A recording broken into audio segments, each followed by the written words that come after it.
Under no circumstances should you stop watching this video. Only here will you get the full inversion explanation too. Are you ready? Let's invert.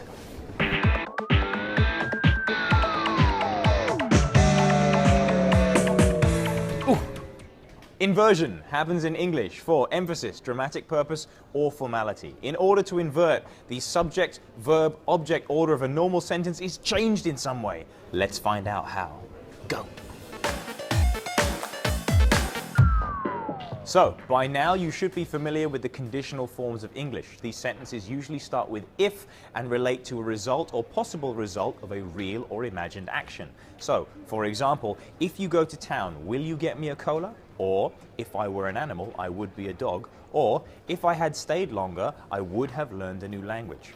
However, in second and third conditionals, we can remove the if and invert the subject and auxiliary verb. So, were I an animal, I would be a dog, and had I stayed longer, I would have learned a new language. Got it?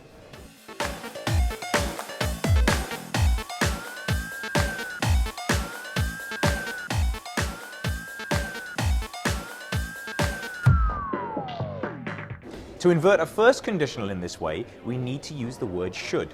Should makes a first conditional more polite and more tentative. So, if you should go into town, will you get me a cola? Now to invert, we just remove the if and invert the subject and auxiliary verb as normal. So, should you go into town, will you get me a cola? It's also worth remembering that negatives in these forms are not contracted. So, should you not go to town? Were I not a human? And had I not left so early? Got it?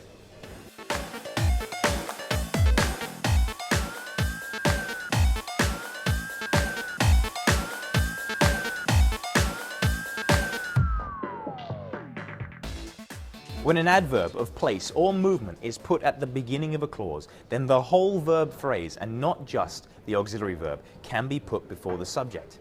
This is done for dramatic effect and is usually conveyed in a written style, and even more so when introducing a new noun. So for example, the spy came through the window becomes more dramatic with the inversion, through the window came the spy. 300 men would stand in the pass becomes more dramatic with the inversion, in the pass would stand 300 men.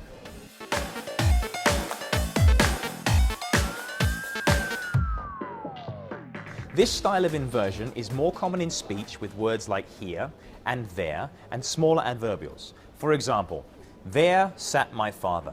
On ran the racers. I opened the box and out jumped a puppy.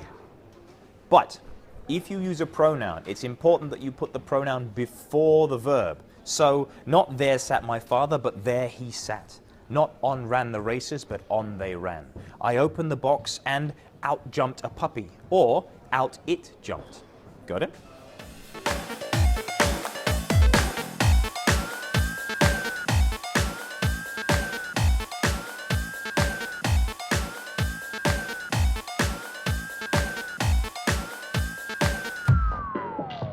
So beautiful was she that I fell in love immediately.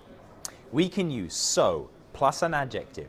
Then we invert the normal subject and auxiliary verb, and finally we use that to describe how strongly something's description affected us and what the consequence was. So beautiful was she that I fell in love. We can do the same thing with a noun using such. Such a beautiful woman was she that I fell in love immediately. Got it?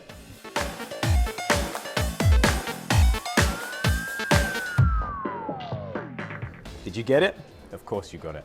For more information, please go to bbclearningenglish.com. I've been Dan. You've been fantastic. Let's invert. See you on the flip side, guys.